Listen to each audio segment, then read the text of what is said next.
진행을 시작하겠습니다. 오늘 진행 순서는 박성원 광명시장님의 언론 브리핑 후 질의 응답 순으로 진행하도록 하겠습니다. 먼저 박성원 광명시장님의 브리핑이 있겠습니다.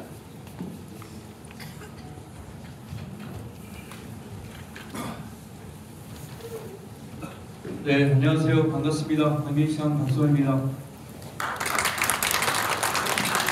여기 광명시를 사랑하는 이 언론사 대표님들, 기자님들, 신년 기자 해주셔서 감사하다는 말씀드립니다. 오늘 3기 신도시와 관련된 지구계획이 지난 12월 30일 날 발표를 했습니다. 그동안 LH, 국토부와 수업은 협의 절차를 거치면서 우리 시의 의견을 상당 부분 반영했는데요. 그런데도 부족한 부분은 좀 많았습니다. 오늘 그 3기 신도시와 관련해서 제가 가장 중심적으로 말씀드리고 싶은 내용은 서울시 방향 연결 도로입니다. 3기 신도시를 진행하는 데 있어서 가장 중요한 것이 교통 문제이고, 이 문제를 해결하지 않으면 3기 신도시는 하지 말아야 한다라고 하는 강한 입장을 가지고 그동안 추진해왔습니다. 이런 전반적인 내용들을 좀 자세히 설명드리고요. 시민들께서 3기 신도시가 어떻게 진행되고 있는지 너무나 궁금해하시는 분들이 많기 때문에 소상히 설명드리고, 기자 여러분들이 질문을 해주시면 소상히 답변드리도록 하겠습니다.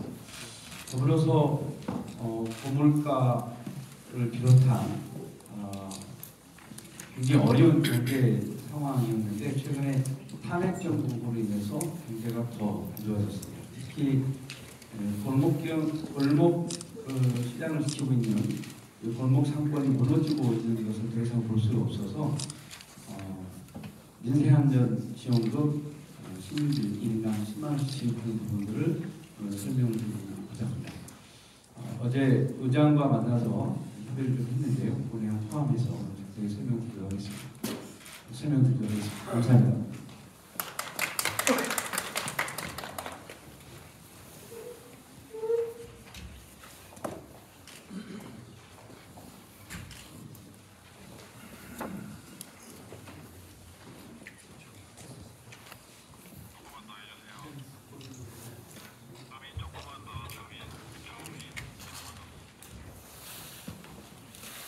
네, 광명시형 3기 신도시 지구 계획이 지난 연말에 승인이 됐습니다. 이제 본격적인 개발을 진행하게 됐고요. 광역교통 대책을 통해서 3기 신도시에 대한 성공 가능성을 높이게 되었습니다. 2024년 12월 30일 지구계획 승인을 했고 2031년 입주 목표를 해서 진행을 하게 될 겁니다. 올해 보상 계획을 공고를 하면 2026년도부터 보상이 시작돼서 2027년도에 착공을 하게 되고 첫 분양은 2029년도에 진행을 하게 될 것 같습니다. 몇 가지 키워드 중심으로 말씀을 드리면 3기 신도시는 판교 테크노밸리 약 3배 정도 되는 약 40만 평의 자정용지를 확보를 했습니다.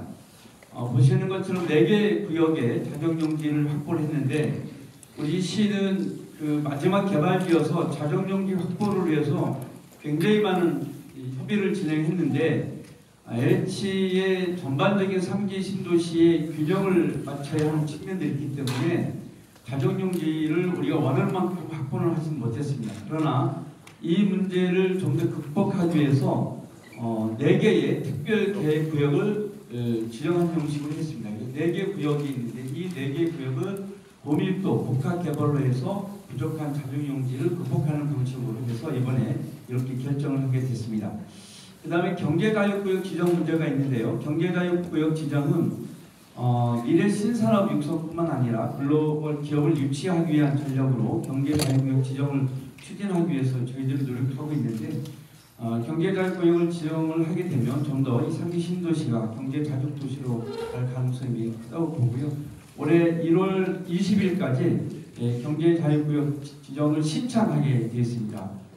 차질 없이 이 사업을 잘 진행을 하게 되면 경제자유구역 지정을 하게 되면 과밀 업적권역으로 관계되어 있는데 그 부분을 좀 해제하면서 새로운 미래산업을 유치할 수 있기 때문에 우리 광명시도 굉장히 좋은 기회가 될 것 같습니다. 예. 미래도시로 가기 위한 가장 중요한 목표 중에 하나는 도시 숲을 만들어가는 건데, 그래서 녹색도시로 만들어가기 위해서 이 부분도 끊임없이 많은 노력을 했는데, 전체 면적의 35%를 녹지를 확보하게 됐고요. 올림픽공원이 한 3배 정도 규모였는데, 목감천, 안양천 주변으로 해서 도보나 자전거로 쉽게 이동할 수 있는 새로운 녹색도시를 만들어가는데 광명시가 좀 더 구체적인 계획을 향후에 이 기반을 통해서 만들어가도록 하겠습니다. 3기 신도시의 가장 중요한 부분들은 미래 모빌리티 특화 도시로서의 도시 미래를 만들어가는 건데, 현대자동차와 현재 협업을 통해서 현재 연구 작업을 진행하고 있습니다. 로보틱이나 로봇셔틀, 퍼스널 모빌리티, 자율주행, UAM 등 미래 교통도시를 실행할 수 있는 부분들을 이제 연구 영역을 진행하고 있는데, 이 분야와 관련해서 많은 전문가들과 이야기를 하고 있는데, UAM은 어쨌든 그 현대 자동차가 가장 우리나라에서 최고로 열심히 하고 있는 부분이기 때문에 이 부분들을 빨리 진행하는 부분도 있겠지만, 한편으로는 향후의 미래 교통도시의 새로운 틀을 바꾸는 이 모빌리티 도시의 새로운 연구 작업을 통해서 가장 빠르게 적용하는 곳이 이 3기 신도시의 광명시행이 될 것 같습니다. 이 사업이 잘 진행이 되면 광명 3기 신도시의 미래 산업은 이곳으로 많이 채워질 것이라고 생각합니다. 쾌적한 환경, 명품 도시를 만들어가는 것이 굉장히 중요한데요. 그 부분들은 차근차근 진행해 나갈 것이고, 총 6만 7천호 중에서 광명이 4만 2천호, 약 10만 5천 명 정도가 광명시에 들어오게 됩니다. 교육이나 교육시설이나 공원, 하천 이런 모든 것이 잘 어우러진 깨끗한 쾌적한 주거 환경을 만들어 나가고, 제2의 예술의 전당 같은 K-컨텐츠 시설을 유치해서 글로벌 문화소도가 될 수 있도록 그 틀을 만들었다고 합니다.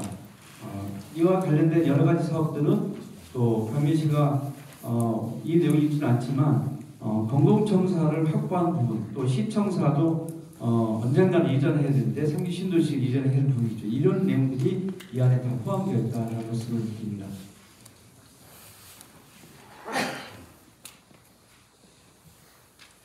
네, 오늘 가장 핵심적으로 말씀드리고자 하는 내용이 설과의 연결이 되는 설광의 직결도로 4개, 그리고 도로 확장 6개 추진 사항에 대해서 말씀을 드리도록 하겠습니다.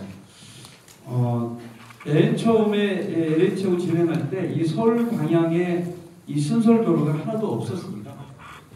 이 도로가 하나도 없어서 저희가 LH하고 협의하는 과정에서 이 부분을 가지고 엄청나게 많은 토론을 진행했고요. LH가 계속 주장했던 부분 중에 하나는 서울시하고 협의가 쉽지 않다. 그리고 광역교통 대책 비용이 너무나 많이 들어간다라는 의견을 가지고 협의 반영이 안 됐는데, 저희가 광명시의 전문가 2명, 그리고 LH 전문가 2명, 이런 방식으로 해서 계속 토론을 진행하고 몇 차례 전문가들과 토론을 통해서 LH가 우리 안을 받아들이게 됐습니다. 그래서 철산로 방향 연결도로는 광성초 앞으로 해서 서부간선도로 연결하는 그런 연결 교행이 되고요. 두 번째로 디지털로 지하도로는 현재 철산대교 지하로 해서 남부순환도로 연결하는 것입니다. 세 번째는 범안로는 하안사거리의 지하로 해서 안양천 지하로 해서 시흥대로 연결하는 이 세 가지 광역 교통 대책을 지구계획 이번에 포함을 하게 되고요. 마지막에 서해안로 연결도로는 광명의 이 북쪽, 광명 육동 쪽에서 서해안도로 연결하는, 부천에서 오류동 쪽으로 가는 쪽 방향이 될 것 같습니다. 그쪽 방향 연결하는, 서해안 연결하는 서울 방향은 이렇게 4개 연결도로를 해서 이 사업을 이번에 확정짓게 돼서 저희 광명시로서 3기 신도시가 그래도 지역이 도시가 되지 않고 교통이 원활한 도시가 할 수 있는 틀을 잡은 것 같습니다. 시흥 방향의 수인로, 박달로, 마요로 이런 서해안도가 새롭게 신설되어진 부분이 방역 교통정책과 관련된 새로운 안으로 확장돼 있어서 이 사업도 이번에 사업하면서 적극적으로 추진하게 될 것 같습니다. 네, 이 내용은 작년 연초에 제가 한번 설명을 좀 드렸기 때문에 내용은 다 알고 계셔서 별도로 추가로 설명을 하지는 않겠습니다만 현재 빠르게 진행되고 있는 것은 수색광명 고속철도입니다. 2033년 개통으로 되어 있는데 당초에는 2030년으로 되어 있는데요. 여하튼 이 부분은 현재 빠르게 진행되고 있어서 이렇게 되면 KTX 광명역이 수도권 서부의 교통 중심 지역이 아니라 이 수도권의 교통 중심 지역이 될 것 같습니다. 월급 8교선 신안산선 그리고 이 수색 고속철도 직선 노선 그리고 나중에 GTX 지노선까지 연결되면 KTX 광명역이 핵심적인 유월아시아로 갈 수 있는 거점 교통 시설이 될 것 같습니다. 신천한 신림선은 올해 그 5차 국가 철도망 계획에 포함시키는 것이 저희 목표여서 이것에 대한 타당성 조사는 이미 다 끝냈고 5차 국가 철도망 계획에 포함시키기 위해서 저희 시가 별도로 그것에 대한 논리를 개발하기 위해서 자체 용역을 진행하고 있고요. 아마 올해 상반기 중에 해당 지역 주민을 대상으로 하는 공청회가 진행이 되면 그런 의견들을 수렴을 해서 아예 올해 5차 국가 철도망 계획에 포함되게 될 것 같습니다. 이 부분을 광명시가 역점적으로 추진하는 사업이고 이 사업도 사진 없이 진행해 나가도록 하겠습니다. 예, 3기 신도시와 관련된 부분들은 간략히 설명을 드리고요. 이번에 민생안전 지원금을 추진하기로 하고 어제 의장님과 만났습니다. 의장님, 부의장님, 그리고 운영위원장 만나서 상의를 좀 했고요.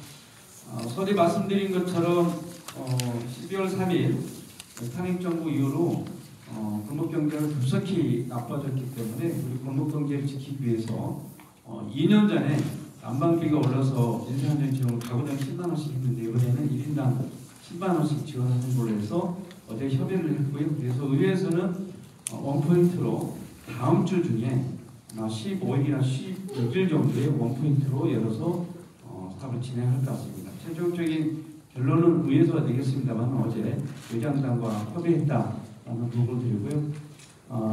어제 협의할 때는 저희는 6월 말까지 지역화폐를 다 소진하는 걸로 했는데 의원님들 중에 일부는 1분기 안에 소진하는 걸로 하면 어떻게 했냐 이런 의견을 주셨습니다. 그 내용들까지 포함해서 원포인트로 진행하게 될 것 같고요.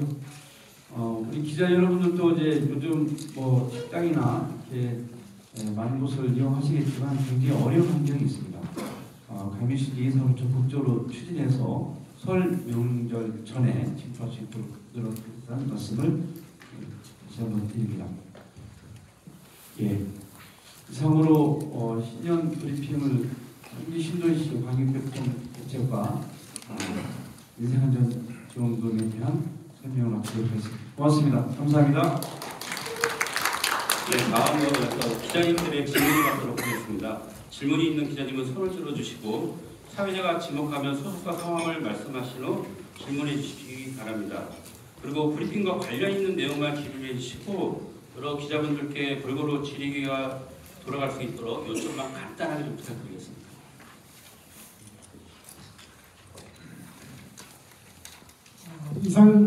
일같은 이상현 기자입니다.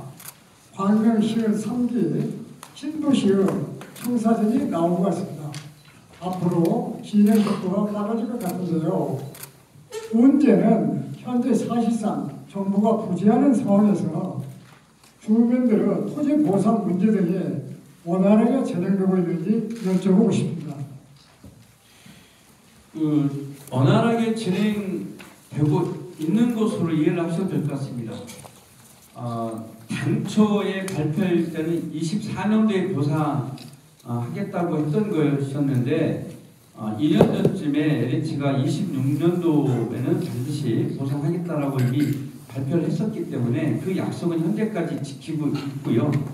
그리고 LH에서도 이 보상 금액도 크고 인력도 많이 부족해서 이 문제에 대한 고민이 많이 있었는데 현재 인력도 상당히 확충을 했고 관련된 예산도 좀 확보를 해서 현재 좀 진행을 하고 있는 것으로 알고 있기 때문에 오늘 제가 말씀드린 이 순서대로 LH가 국토부가 진행할 것으로 믿고 있습니다.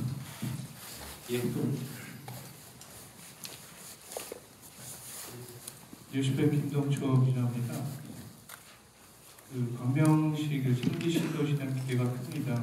그에 관해서 인구 증가에 관한 영향에 대해서 한번 여쭙겠습니다. 지금 광명시는 우리나라 인구 증가의 0.7명대가 늘어지는데 광명시도 유사합니다. 지금 2023년에 28만 명대로 2024년 27만 명대로 무너졌더라고요. 그렇게 이제 인구가 굉장히 중요하기 때문에 도시 발전에는 인구가 선택 조건이나 절대적인 조건이라고 생각합니다. 거기에 대한 인구 증가에 대한 특단적인 대책, 또 3기 신도시가 광명시 인구에 어떤 미칠 수 있는 영향에 대한 내용을 한번 여쭙고 싶습니다. 네, 저희가 3기 신도시를 포함해서 현재 광명동 쪽에 뉴타운 재개발, 그리고 철산동, 하안동 지역의 향후에 재건축, 그리고 구름산 지구 개발 사업, 그리고 광명 시흥 테크노밸리 공공주택 22만 평 사업, 그리고 하안 이주구의 공공주택 사업을 다 포함하면 50만 명이 넘는다, 이렇게 저희가 예측을 하고 있고, 거기에 맞춰서 전반적인 도시 계획을 진행을 하고 있습니다. 다만 말씀하셨던 것처럼 현재 광명시의 전출 현황을 보면 2, 3인 인구가 빠져나가고 1인 가구가 들어오고 있는 상황입니다. 들어오는 분들은 1인 가구, 2인 가구 들어오고, 나가시는 분들은 2인 가구, 3인 가구가 나가고 있어서 사실은 우리가 50만을 예측하고 있지만 50만이 육박하기가 쉽지 않을 거라는 생각을 갖고 있습니다. 그래서 전국적으로 출생률이 높아지면 이 현상은 다시 우리가 예상한 대로 갈 거라고 봅니다. 그래서 향후에 저희가 도시 개발을 할 때, 공공주택 사업을 할 때 이 1인 가구가 늘어날 것을 대비한 여러 가지 대책도 필요하다는 생각을 좀 갖고 있는 것이 사실이고요. 그런데 광명은, 그럼에도 불구하고 광명은 인구가 줄지 않을 거라고 저는 보는 이유가 뭐냐면 한 이주구는 신혼 희망타운입니다. 그리고 광명 시흥 테크노밸리의 22만 평도 청년주택 위주로 많이 되어 있고요. 그래서 아마 신혼부부를 위한 주택, 청년들이 이런 것들이 많이 진행되고 있기 때문에 크게 줄 거라고 보진 않고 있고요. 두 번째 요소는 광명은 교통이 좋습니다. 그래서 철산동, 하안동 지역에 재건축을 하더라도 실제로 여기는 약 30, 40대 위주의 그러한 자녀가 있는 가정이 많이 들어올 거라고 예측을 좀 하고 있습니다. 현재 광명동 지역의 재개발 지역에도 보면 20평형대에는 상당히 많은 사람들이 입주해서 안정적인 분들 많이 거주를 하고 있기 때문에 향후에 그런 측면에서 보면 광명은 안정적인 주거, 안정적인 인구의 유입 형태가 진행될 거라고 보고 있습니다.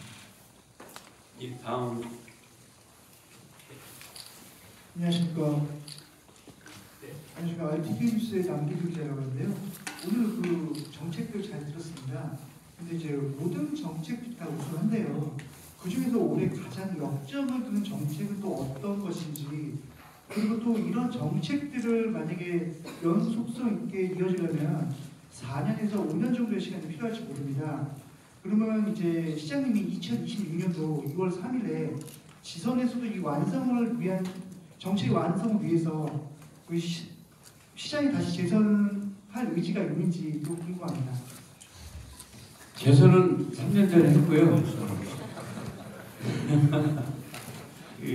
삼선 열중 같은데 아직 제가 이제 그 입장을 얘기할 때는 아닌 것 같고요. 다만 제가 오랫동안 광명에서 활동을 하다가 지방위원을 거쳐서 단체장을 하고 있기 때문에 이 도시에 대한 미래를 완결 짓고 싶다라고 하는 생각은 있습니다. 다만 또 한 가지 생각은 저의 모든 생각이 다 적용되는 도시와 또 다른 누군가의 상상력이 또 잘 적용되는 그런 사회도, 그런 도시도 필요하다는 생각을 갖고 있습니다. 그래서 그 부분은 제가 더 충분히 고민하고 결정하겠다는 말씀을 드리고요. 말씀하신 역점적인 사업과 관련해서 일단 3기 신도시와 관련해서 말씀을 드리면 12월 30일 날 한 것은 지구계획을 이제 발표를 한 거고요. 최종적인 승인은 올해 말입니다. 2025년 말에 최종적인 지구계획 승인이 나기 때문에 그 사이에 지구계획을 얼마든지 변경할 수가 있거든요. 큰 틀에서는 굉장히 어려운 측면이 있겠지만 어느 정도 좀 세부적인 부분들과 관련해서 어느 정도는 변경할 수 있기 때문에 이제 시민들한테 이 내용들을 낱낱이 공개해드리고 시민들의 의견을 최대한 반영해서 얼마까지 지구계획 승인하는 때까지 우리 시민들의 의사가 반영될 수 있도록 하겠다라는 의견을 생각을 갖고 있고, 마찬가지로 3기 신도시와 관련해서 가장 크게 저희가 고민하는 것 3기 신도시 성공 요인은 교통 문제라고 생각했기 때문에 서울 방향 광역교통 대책에 대해서 발표한 광역교통대책위원회 발표한 이 내용들이 차질 없이 완벽하게 진행될 수 있도록 끊임없이 지역의 우리 국회의원들과 협력해서 국토위와 대관이 협력해서 이 사업들이 차질 없이 갈 수 있게끔 하는 것이 3기 신도시 관련해서 최대 목표이고요. 두 번째로는 3기 신도시 지구계획 승인 날 때까지 이곳에 좀 더 미래 산업을 이끌어갈 좋은 기업을 유치하는데 좀 더 노력해 나가려고 합니다. 그래서 현재 미래산업위원회를 미래도시위원회와 투자유치위원회 두 개의 위원회로 이렇게 좀 더 확대해서 전문가를 최대한 더 모셔서 1년 동안 집중적인 논의를 좀 해나가는데, 그렇게 해서 미래 산업에 맞는 기업유치 전략을 찾아가겠다는 게 우리 저희 목표고요. 경제자유구역 지정과 관련해서 1월 20일까지 신청하기로 되어 있는데 어쨌든 이 부분이 되면 좀 더 효율적인 안을 가지고 있을 것 같습니다. 광명 같은 경우는 마지막 개발지이기 때문에 이 자정용지를 어떻게 활용하느냐에 따라서 광명시가 수도권에 있는 도시 중에서 가장 성장하는 도시가 될 수 있다는 생각을 갖고 그렇게 할 계획이고요.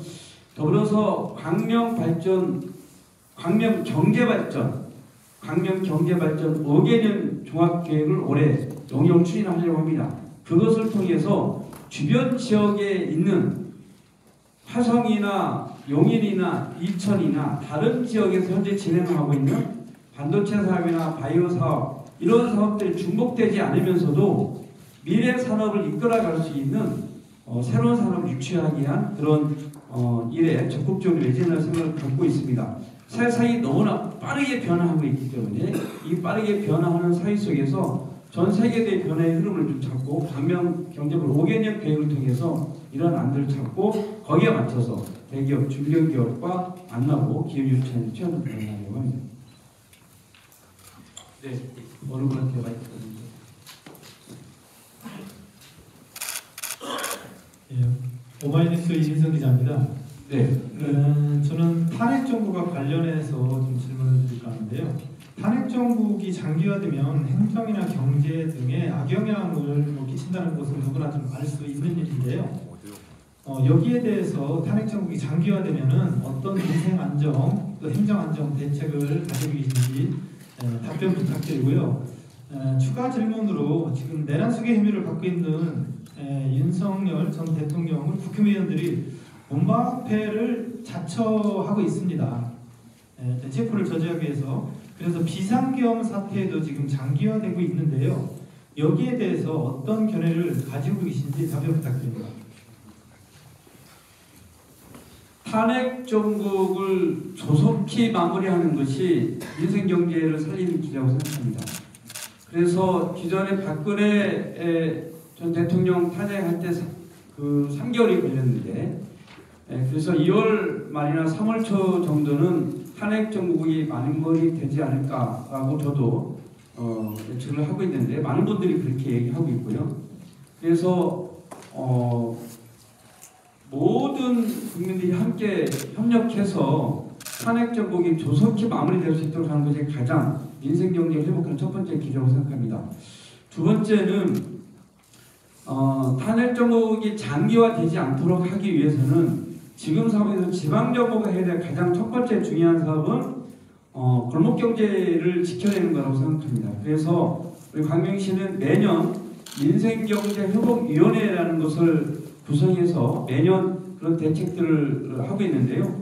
1월 중에 민생경제회복단을 다시 한번 좀 구성을 해서 지금 당장에 우리가 할 수 있는 단기적 과제를 찾아서 일을 좀 진행하고 이번 기회에 정말 어떠한 어려운 상황이 오더라도 이 지역경제, 골목경제가 흔들리지 않을 수 있는 시스템이 뭐가 있을까? 또 근본적인 장치를 마련하는 것이 좀 필요하다고 생각합니다. 민생안전회복지원금을 지급하는 것도 중요하지만 근본적으로 지역 안에서의 부가 외부로 흘러나가지 않고 지역 안에서 유통될 수 있는 지역 공동체 자산화 구축 사업에 대한 좀 사업들을 근본적으로 좀 해내서 어떤 상황이 오더라도 지역 경제를 튼튼하게 지켜내갈 수 있는 새로운 지역 경제 공동체를 만들어가는 일에 적극적으로 해 나갈 생각이고요. 마지막에 질문하셨던 것이 탄핵 정국에 대한 어떤 입장을 물어보신 거죠? 내란 승인 혐의를 받고 있는 윤석열 의원을 지금 국민의힘 국회의원들이 맡고 있어서 지금 비상계엄 사태도 장기화되고 있다. 이런 여론이 있습니다. 여기에 대해서 한번 부탁드립니다. 네, 옆에 답변이 질문 충분한 것 같은데요. 저는 우리가 해방 이후에 비상계엄을 경험한 세대들입니다. 1979년도에 비상계엄이 있었고 그것으로 해서 광주에 많은 시민들이 학살을 당했습니다. 그래서 국민들은 비상계엄에 대한 엄청난 두려움을 갖고 있습니다. 그래서 또다시 이런 비상계엄이 발생한 것에 대해서 국민들은 분노하고 있죠. 그런데 아직도 끝나지 않았다고 저는 생각합니다. 현재 윤석열 체포와 관련된 현안들이 계속 지속되고 있는데 이것이 장기화될 수 있도록 제2의 내란, 제2의 비상계엄 같은 또 다른 일부 몰지각한 상상할 수 없는 어떤 세력들이 또다시 그런 불법적인 비상계엄 같은 일이 발생할지 모르는 상황이라고 저는 생각합니다. 이 불안한 전국에 우리 국민들이 살고 있기 때문에 저는 이 상황을 극복할 수 있도록 모든 국민들이 함께 힘을 모아서 이 비상계엄 정국을 끝내야 된다고 생각하고요. 그리고 윤석열 대통령도 공수처의 입장에 순순히 응해주는 것이 지금 전국을 안정시키는 것이 가장 중요한 선택이라고 생각합니다. 네. 뉴스 정비대 기자입니다. 지금 국내외적으로 어수선 하지 않습니까? 이때 유인물 마지막 장에 보면은 시민에게 복지 대구로 일당 10만 원 지급한다고 말씀을 하셨거든요. 근데 이 시민이라는 그 개념이 성인에 하는 건지 미성년자도 포함된 건지 그거 좀 말씀해 주시고요. 재정 확보는 이 완전히 확보가 되어 있는지 아니면은 지방채 발행도 생각을 염두에 가지고 계신 건지 두 가지 말씀드리겠습니다. 예, 거기에 있는 것처럼 모든 시민 1인당 10만 원 지급입니다. 모든 시민들에 해당되고요. 저희가 대한 예산이 290억 정도 소요될 것으로 예상하고 있습니다.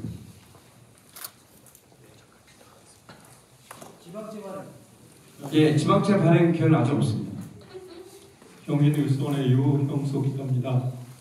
시장님 말씀 잘 들었습니다. 지금 국내 경제가 상당히 어렵습니다. 지금 광명시에 그 경제가 지금 이런 전국 상황 전과 이후 어떻게 변화가 되어 있고 지금 그 시민들이 느끼는 경제 그 지수들이 얼마나 어떻게 진행이 되어져서 낮아져 있는지 그 부분을 좀 잘 설명해 주시고요. 조금 전에 말씀하신 것처럼 이제 민생안정지원금이라든지 다양한 지원책을 지금 준비하고 계시는 것으로 알고 있는데 그 국가적인 환경이 이 부분에 대해서 얼마나 영향을 미치는지 조금 전에 말씀드린 대로 설명을 부탁드리겠습니다. 네. 국가 경제와 관련된 문제, 또 대외적인 시민도 문제 등과 관련된 이 모든 이야기는 아는 이제 전문가들, 국민들이 다 알고 계시는 내용이고요. 지역 경제와 관련해서는 흔히 이렇게 얘기를 합니다. 그 식당에 가면 내가 장사한 지 7년 됐는데 올해 12월이 제일 어려웠다. 손님이 하나도 없었다. 이렇게 말하시는 분도 계시고요. 내가 40년 식당 일을 했는데 지금처럼 힘든 적이 없다. 이제 접으려고 한다. 이렇게 말씀하시는 분도 계시고요. 중국집 식당에서는 전화 받기가 두렵다. 전화하면 취소 전화가 되어버리죠. 이것이 작년 연말의 상황이었습니다. 그만큼 어려운 상황이고요. 실제로 가보면 손님이 없습니다. 테이블에 저희 팀 혼자인 경우도 굉장히 좀 많고요. 그리고 이것은 제가 현장에서 들은 얘기인데 어르신들이 불안하니까 그냥 은행 가서 현금을 찾고 이제 그 현금이 장롱속으로 다 들어가는 거죠. 이렇게 시중에 돈이 돌지 않고 있는 상황들이 생기고 있습니다. 이런 사례들만 놓고 보아도 얼마나 힘든지 우리가 너무나 잘 알고 있는 거라고 생각하고요. 여러 가지 대화적인 객관적인 수치는 기자님은 너무나 잘 알고 계시기 때문에 따로 말씀드리지 않다 하더라도 골목 경제가 이렇게 힘든데 제가 왜 이렇게 골목 경제에 대해서 이야기를 하냐면 저는 제가 수없이 봤습니다. 광명에 코스트코 들어올 때 이케아가 들어올 때마다 몇 개의 점포식이 문을 닫는 모습을 봤고요. 경제가 어려울 때마다 식당이 짐 다 그대로 놔놓고 다음날 어디론가 힘들어서 나타나지 않은 경우도 봤고 저는 그 과정을 너무나 많이 봤고요. 또 어떤 과정을 봤냐면 그 식당에 하나를 그만두게 되면 최소한 10명 이상이 직업을 잃게 됩니다. 그 일했던 사람들 포함해서. 그래서 저는 이 골목 경제를 지키는 것이 지방정부가 해야 할 굉장히 중요한 역할이고 그것을 지켜내지 못하면 사회복지 관련 예산이 너무나 많이 들어가기 때문에 사회복지를 지켜내는 것도 골목 경제를 지키는 생각을 가지고 우리 함께 해야 된다고 생각합니다. 네, 경기의 노후 효소입니다. 두 가지만 질문드리겠습니다. 첫째, 민생안전지원금과 관련해서 시의회와 스킨십을 하셨다고 하셨는데 스킨십하는 관련해서 혹시 이견은 없었는지 있었다면 어떤 게 있었는지 말씀해 주시고요. 둘째, 민생 8기도 이제 1년만밖에 남지 않았습니다. 가시적인 성과를 내야 할 텐데 혹시 지금까지 공약 이행률이 몇 프로 정도 되고 올해 말까지 몇 프로까지 끌어올리는 게 목표인지 답해 주시고요. 네, 어제 의장님과 부의장님과 운영위원장님 만나서 30분 동안 협의했고요. 부시장님하고 같이 배석해서 진행했습니다. 민생안전지원금과 관련해서는 큰 이견이 없었습니다.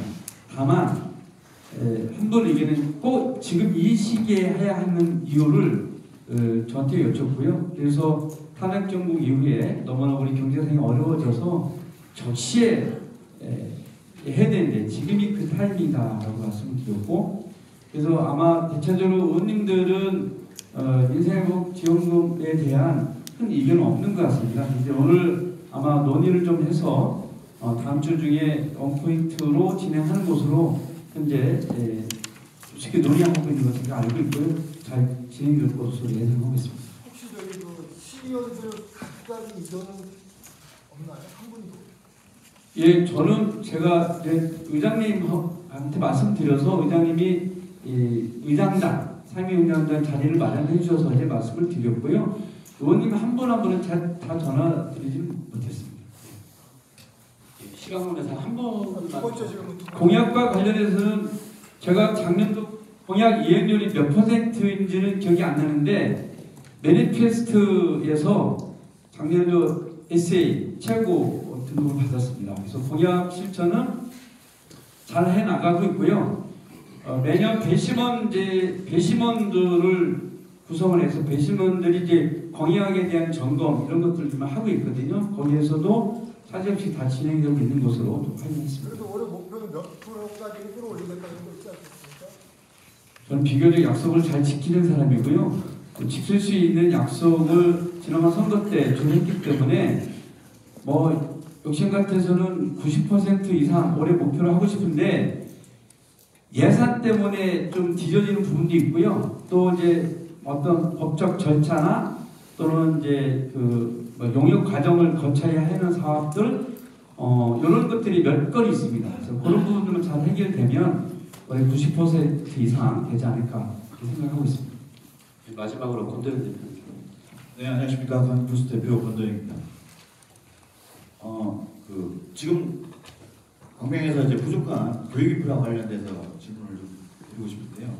이번에 그 2구역 관련해서 학교 과학고 신설 유치, 과학고 유치가 실패를 했는데 지금 이제 광명에서는 그 8개 국립고등학교와 1개 그 사립고등학교가 있어서 주변의 안산이나 신흥이나 부천이나 안양에 비해서 대학 진학률이 상당히 떨어지고 있습니다. 그래서 지금 공교육을 통한 특히나 이제 광명 같은 경우는 이제 평준화 정책 때문에 지금 대입 진학률이 낮고 그래서 보완책이 필요하다라는 얘기들이 많이 나오고 있는데 시장님이 그 향후에 지금 이제 저조한 대입률을 보완할 수 있는 그런 대책이나 아니면 평준화 정책에 대한 어떤 보완책에 대한 방향성이 있는지 네.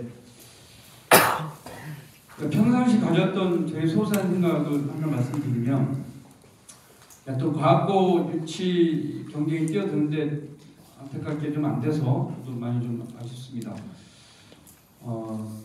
제가 재선하면서 공약했던 것 중에 하나가 진로 진학센터를 만들겠다고 해서 이제 진행을 하고 있는데 그래서 교사들하고 간담회도 해보고 학부모들하고도 간담회 여러 차례 해봤는데 대책을 크게 요구하는 것이 학생들 좀 맞춤형 그 입시 컨설팅에 대한 요구가 굉장히 많고요. 그 컨설팅 할 수 있는 공간 확보를 두 번째 많이 해줬어요. 근데 그 공간 확보를 학교 내도 필요하지만 학교 바깥도 필요하다.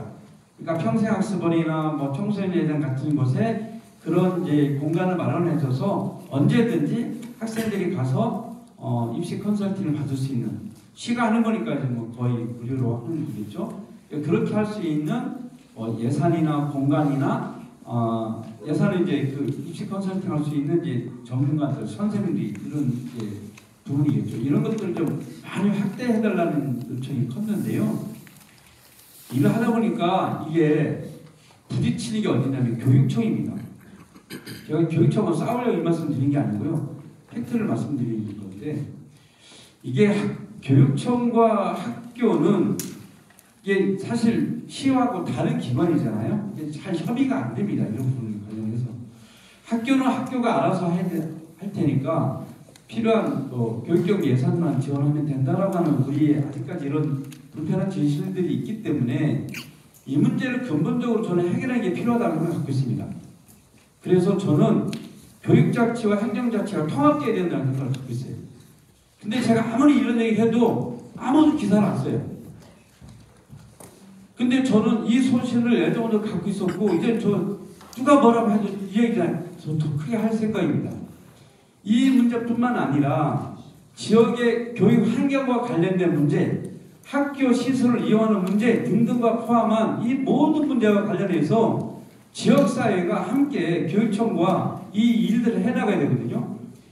제가 경기도의회 있을 때 포함해서 학교 체육관 짓는 거 경기도 도의 모든 학교에 다 하는 걸 추진했습니다. 그 당시 양경필 지사, 이재정 교육감과 경기도 의회가 협의를 해서 2,300억을 들여서 각 학교에 체육관 다 짓는 걸 결정하고 지금 거의 다 했을 거예요. 강릉도 거의 다 체육관 다 졌습니다. 근데 그 체육관 짓는 이유 중에 하나가 뭐냐면 학생도 이용하지만 주민도 이용하자는 거거든요. 근데 개방이 안 돼요. 근데 또 하나 어떤 곳은 학생들한테조차도 개방이 안 됩니다. 수업시간 이후에. 그래서 저는 교육자체와 행정자체를 통합하는 과정에 있어서 학생들을 가리키는 것, 이 부분만큼은 교육청이 알아서 하라 이거예요. 시는 이거 관여하지 않겠다. 다만 그 학교 운동장이나 그 학교 시설이나 이런 운영하는 모든 시스템은 시가 다 하겠다는 거예요.